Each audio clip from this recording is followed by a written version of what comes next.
Hello, नमस्कार साथियों। एक बार फिर से आप सभी का स्वागत है आर के व्यास अकेडमी पर। जी हाँ दोस्तों, आज हम डिस्कस करने वाले हैं दोस्तों UGC net exam political science जो सब्जेक्ट है आपका paper number second political science. उसके अंदर मतलब वो मोस्ट इंपॉर्टेंट टॉपिक जहां से हर बार एग्जाम के अंदर क्वेश्चन बनते हैं, हर बार मतलब एग्जाम के अंदर वहां से क्वेश्चन बनते हैं। उन टॉपिक्स को हम मतलब डिस्कस करेंगे दोस्तों आज की इस वीडियो के अंदर। कैसे पता है कि हमें प्रीवियस ईयर्स के जो क्वेश्चन है ना, पिछले सालों के 2010 से लगाकर 2000 अभी लेटेस्ट 2024 के अंदर जो एग्जाम पूछा गया उससे पहले वाले जो एग्जाम हुए थे, उन एग्जाम के जो प्रीवियस ईयर्स के जो पेपर्स हैं उनको डिस्कस करने से हमें पता चलता है कि भाई ये जो टॉपिक्स है ना वो मोस्ट इंपॉर्टेंट है और यहाँ से मतलब हर बार क्वेश्चन पूछा जाता है। अगर आपको यकीन नहीं होता है तो आप खुद देख सकते हो, प्रीवियस ईयर के क्वेश्चन निकाल सकते हो। ठीक है दोस्तों, और ये मोस्ट इंपॉर्टेंट एग्जामिनर क्यों पूछता है? क्योंकि मतलब अगर आप पॉलिटिकल साइंस सब्जेक्ट के टीचर बनने का मतलब ख्वाब देख रहे हो या एक अच्छे स्टूडेंट हो, तो मतलब ये जो क्वेश्चन है ना, ये जो मतलब टॉपिक है वो आपको अच्छे से आने चाहिए यार। ये तो मतलब आपको अच्छे से आने चाहिए क्योंकि ये तो मतलब इस सब्जेक्ट का बेस है। भाई कोई टॉपिक्स बार बार पूछा जा रहा है तो वो मतलब इसका मतलब ये है कि मतलब आप एक पॉलिटिकल साइंस सब्जेक्ट के या उस पर्टिकुलर सब्जेक्ट के जो टीचर या स्टूडेंट होने के नाते आपको मतलब इन चीजों का ज्ञान होना चाहिए क्योंकि ये सब्जेक्ट का बेस होते हैं। तो उन्हीं जो टॉपिक्स है उनको मैं यहाँ पर आपके सामने डिस्कस कर रहा हूँ, जो एग्जाम के अंदर पूछे जाते हैं, हर बार पूछे जाते हैं, कभी भी स्किप नहीं होते हैं और इस बार भी पूछे जाएंगे। आपका जो री एग्जाम होगा उसमें भी मतलब आपके ये टॉपिक्स है वो पूछे जाएंगे। ठीक है दोस्तों, तो डिस्कस करते हैं वो कौन कौन से टॉपिक्स हैं। इससे पहले आप चैनल पर नए हो तो चैनल को सब्सक्राइब कर लो और बेल आइकन को प्रेस कर लो। चैनल को आप सब्सक्राइब क्यों करोगे? क्योंकि यहाँ पर मैं नेट एग्जाम की life time, UGC net exam की लाइफ टाइम तैयारी कराने वाला हूँ। राजस्थान सेट और नेट की तो मैं तैयारी यहाँ पर कराने वाला हूँ, लेकिन इसके साथ साथ असिस्टेंट प्रोफेसर, कॉलेज लेक्चरर और फर्स्ट ग्रेड और पीएचडी से संबंधित भी मैं वीडियोस यहाँ पर लेकर आता हूँ। उसके अंदर मतलब पीएचडी के अंदर कैसे एडमिशन होता है, सिनॉप्सिस कैसे बनाते हैं, मतलब इनका थोड़ा मुझे अच्छा खासा नॉलेज है तो मैं आपको बता दूंगा। आप कमेंट सेक्शन के अंदर पूछ सकते हो। ठीक है दोस्तों, तो हम हमारे टॉपिक पर चलते हैं। वो टॉप 10 मतलब जो टॉपिक्स है उनके बारे में हम डिस्कस करते हैं दोस्तों। ठीक है, जहां से मतलब यूजीसी नेट एग्जाम के अंदर पॉलिटिकल साइंस सब्जेक्ट के अंदर क्वेश्चन पूछ जाते हैं। ठीक है दोस्तों, वो टॉपिक्स है, जैसा पहला टॉपिक्स है प्रमुख समितियां। ये मैं आपको बता रहा हूँ ना, समितियां इनको आप अच्छे से मतलब प्रिपेयर कर लो। अगर आपकी जो समितियां हैं कंप्लीट मतलब आपने तैयार नहीं की है, कुछ छूट गया है, तो मतलब आप समितियां ना जितनी भी पार्लियामेंट कमिटी, ठीक है दोस्तों, सारी समितियों को आप तैयार कर लो और उन समितियों को मतलब मैचिंग करने से संबंधित क्वेश्चन पूछा जाता है कि भाई समिति दे दी जाती है और उसके आगे दे दिया जाता है कि भाई ये किससे संबंधित समिति है। ठीक है, चुनाव सुधार से संबंधित समिति है या संविधान सभा से संबंधित समिति है, कौन सी समिति है, संसदीय समिति है।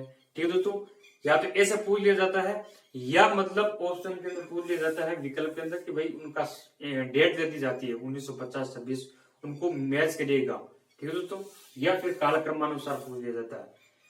ज्यादातर 3 प्रकार से क्वेश्चन पूछा जाता है इस प्रकार के। ठीक है दोस्तों, तो समितियों को पार्लियामेंट्री कमिटीज, संविधान सभा से संबंधित समिति, पंचायती राज से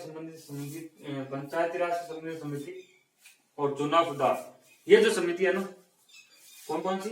एक तो चुनाव सुधार जैसे तारकुंडे समिति, ठीक है दोस्तों, दिनेश गोस्वामी समिति, ये जो समिति है ना चुनाव सुधार से संबंधित समिति है। इनको मतलब आपको याद रखना है, इनको मतलब एक लिख लेना है, डेटा लिख लेना है और मतलब क्रम वाइज भी आपको याद रखना है क्योंकि क्रम से भी पूछ सकता है और इस बार क्रम से बहुत सारे क्वेश्चन पूछे गए हैं, आपने देखा होगा। तो चुनाव सुधार से संबंधित जितने भी 4-5 समितियां उनको आपको पढ़ लेना है। संविधान सभा है ना, संविधान सभा से संबंधित जितनी भी समितियां उनको आपको तैयार कर लेना है। ठीक है दोस्तों, कॉन्स्टिट्यूशन असेंबली की जो प्रक्रिया चल रही थी, संविधान निर्माण चल रहा था, तो उस समय संघ शक्ति समिति, कार्य संचालन समिति, ऐसी जवाहरलाल नेहरू, राजेंद्र प्रसाद उसके अध्यक्ष थे, प्रारूप समिति डॉक्टर भीमराव अम्बेडकर की। तो ऐसी जो समिति है ना, उनको मतलब आपको कालक्रमानुसार व्यवस्थित करना है, उनको अच्छे से मतलब आपको पढ़ लेना है। और संसदीय समिति जैसे लोक लेखा समिति, ठीक है दोस्तों, प्राकलन समिति, ये जो समितियां ना संसदीय समितियां, मुख्य इंपोर्टेंट को बता रहा हूं मैं आपको, वो आपको पढ़ना है। और पंचायती राज संबंधी समितियां ना, पंचायती राज आपने पढ़ा होगा, मतलब टॉपिक है जैसे बलवंत राय मेहता समिति, ठीक है दोस्तों, अशोक मेहता समिति, पीके थुंगन समिति, एल.एन. सिंह समिति, जीवी राव समिति, ऐसी जो कमेटी है ना, उनको भी मतलब आपको याद रखना है। तो ये मतलब प्रमुख समितियां हैं, यहाँ से मतलब हर बार एग्जाम के अंदर क्वेश्चन पूछ जाता है। और आपको इस बार भी जोन डी एग्जाम होगा और आगे भी नेक्स्ट एग्जाम होंगे, उनमें आपको यहाँ से क्वेश्चन देखने को मिलेगा हर बार, ठीक है दोस्तों। तो ये समिति आपको याद कर लेना है। और दूसरा है कौटिल्य के राज्य के सप्तांग सिद्धांत, यहाँ से तो हर बार क्वेश्चन बनता है। कौटिल्य है ना आपकी यूनिट नंबर, ये जो समिति है ये बड़ा मतलब आपका यूनिट नंबर 7 है, भारतीय संविधान वाला पोर्शन, वहां से पूछ जाता है। और कौटिल्य के राज्य के सप्तांग सिद्धांत है, वो आपका जो यूनिट नंबर 3 है, ठीक है दोस्तों, भारतीय राजनीतिक विचारक, वहां से पूछा जाता है। कौटिल्य से हर बार क्वेश्चन पूछा जाता है, या तो उसके सप्तांग सिद्धांत पूछ लिया जाता है, राज्य के तत्व पूछ लिया जाता है, ठीक है दोस्तों। कौटिल्य से किसी प्रकार का क्वेश्चन बन सकता है, तो आपको मतलब अच्छे से प्रिपेयर करना है। और तीसरा है नारीवाद से संबंधित विचारक, तो उनकी पुस्तक है। जो नारीवाद है ना दोस्तों, वहां से मतलब विचारधारा है नारीवाद, वहां से मतलब आपके क्वेश्चन पूछ जाते हैं, या तो मतलब उनके लेखक पूछ लिए जाते हैं कि नारीवाद से संबंधित कौन से लेखक है, या उनकी पुस्तकें पूछ ली जाती है, जैसे बेटी फ्रीडन, ठीक है दोस्तों। ऐसे जो नारीवाद विचारक है उनकी पुस्तकें और या उनके बारे में पूछ लिया जाता है, या नारीवाद से संबंधित पूछ लिया जाता है कि भाई कौन सी लहर है, किस नारीवाद से संबंधित है, मतलब कौन सी जो लहर है वो कब आई थी, ठीक है दोस्तों, इससे संबंधित क्वेश्चन पूछा जाता है। और चौथा क्वेश्चन है आपका संगठन, जो यूनिट नंबर, वैसे ये जो सार्क आसियान यूनिट नंबर 5 के अंदर भी थोड़ा बहुत है, वो यूनिट नंबर 6 के अंदर है। तो यूनिट नंबर 6 के अंदर आपको मतलब डीपली इसको पढ़ना है। यूनिट नंबर 6 से ये पूछ जाता है, भारतीय जो विदेश नीति है उसमें भी देखने को मिलता है, और इंटरनेशनल रिलेशन के अंदर भी हम इसको पढ़ते हैं यूनिट नंबर 5 के अंदर। तो सार्क है, विभिन्न क्षेत्रीय संगठन है ना, सार्क, आसियान, लुक ईस्ट नीति, ठीक है दोस्तों, और एक्ट ईस्ट पॉलिसी, पूर्व के अंदर काम करो और पूर्व के अंदर देखो, लुक ईस्ट पॉलिसी, और पहले पड़ोसी देशों के साथ नीति, और ईयू यूरोपियन यूनियन। यहाँ से दोस्तों हर बार क्वेश्चन पूछ जाता है, हर बार, मतलब ये जो टॉपिक है ना, यहाँ से तो मतलब पक्का क्वेश्चन पूछ जाता है। हो सकता है 2-3 क्वेश्चन यहाँ से पूछ ले इन टॉपिक में से, लेकिन 1-2 क्वेश्चन तो आपको यहाँ पर हर बार मिलेगा, ठीक है दोस्तों। तो सार्क है, सार्क की स्थापना कब हुई थी, ठीक दोस्तों, सार्क की शुरुआत किसने की थी, कौन से प्रधानमंत्री ने की थी, या कहाँ पर की थी, मतलब ऐसे क्वेश्चन पूछ जाते हैं। मतलब इधर संगठन ले लिए जाते हैं, इस बार भी पूछा गया, मैंने आपको डिस्कस किया था अभी वीडियो के अंदर पहले वाले के अंदर, कि जो सार्क है ना,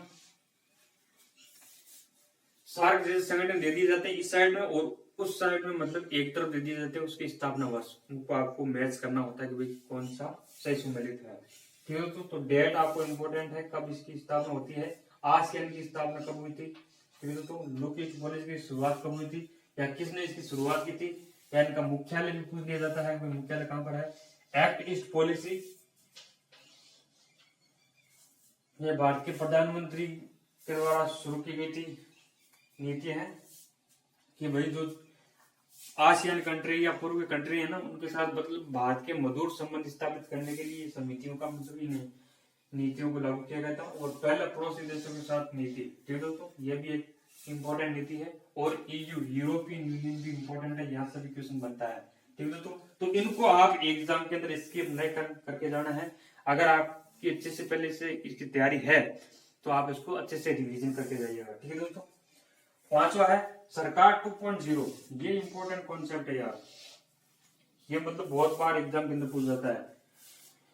ये जो एनडीए जो सरकार है बीजेपी की, उसका मतलब दूसरे कार्यकाल के अंदर ये मतलब शुरू किया गया है, मतलब दूसरा कार्यकाल है, ठीक है, बताता है कि मतलब एनडीए का दूसरा कार्यकाल है, और उसके अंदर वैश्विक स्तर पर जो भी समस्याएं हैं, ठीक है, तो स्थानीय और वैश्विक स्तर पर, क्षेत्रीय, स्थानीय, वैश्विक स्तर पर जो भी समस्या है ना, उनका समाधान करने के लिए टेक्नोलॉजी का उपयोग करना, सूचना प्रौद्योगिकी का उपयोग करना है 2.0। सरकार 2.0 इसका मकसद है कि भाई जो भी वैश्विक स्तर पर समस्याएं, स्थानीय स्तर पर समस्याएं है ना, उनका मतलब समाधान करने के लिए टेक्नोलॉजी का उपयोग करना, कंप्यूटर आदि का उपयोग करना। ठीक है दोस्तों, यह है सरकार 2.0। तो इसको भी आपको अच्छे से तैयार करना है। और शीत युद्ध के दौरान, ये इंपॉर्टेंट है, जो शीत युद्ध हुआ था आपको पता है, कोल्ड वार। ठीक है दोस्तों, 1945 से मतलब शुरुआत था 1991 तक। तो मतलब जो शीत युद्ध है, कोल्ड वार, वो आपको पता है कि एक तरफ था यूएसए अमेरिका और दूसरी तरफ था यूएसएसआर सोवियत संघ रूस। तो ये मतलब पूरी विश्व है वो दो गुटों के अंदर विभाजित था। भारत उसके अंदर सम्मिलित नहीं था, लेकिन ये दोनों गुट है ना, इनके मध्य मतलब शीत युद्ध चल रहा था कि मतलब एक तरफ यूएस था, ये मतलब जो यूएस है वो पूंजीवाद का समर्थक था और यूएसएसआर है वो साम्यवाद का समर्थक था। ठीक है दोस्तों, तो दोनों के बीच में युद्ध ना होते हुए युद्ध की स्थिति उत्पन्न हो रही थी कि भाई युद्ध कभी भी हो सकता है। ठीक है दोस्तों, तो इस समय मतलब हथियारों की होड़ भी बहुत जोरों से थी। मतलब यूएस भी हथियार बना रहा है, यूएसएसआर भी हथियार बना रहा है, परमाणु वेपन्स बना रहा है। तो मतलब इन हथियारों की होड़ को कम करने के लिए मतलब दोनों के मध्य परमाणु संधियां हुई थी, वैश्विक स्तर पर संधियां हुई थी, जैसे एनपीटी। ठीक है दोस्तों, सीटीबीटी। ठीक है दोस्तों, एनपीटी, ऐसी मतलब बहुत सारी संधि हुई थी। उन संधियों को भी मतलब आपको याद रखना है, उनको भी देख लेना है, वहां से मतलब हर बार क्वेश्चन पूछ जाता है। ठीक है दोस्तों, शीत युद्ध से संबंधित प्रमुख संधि है 5, 7, 8 वो संधि है टोटल। जैसे start first, start second, salt first, salt second, इस प्रकार की जो संधि है वो मतलब एग्जाम के अंदर पूछ जाती है। NPT, CTBT.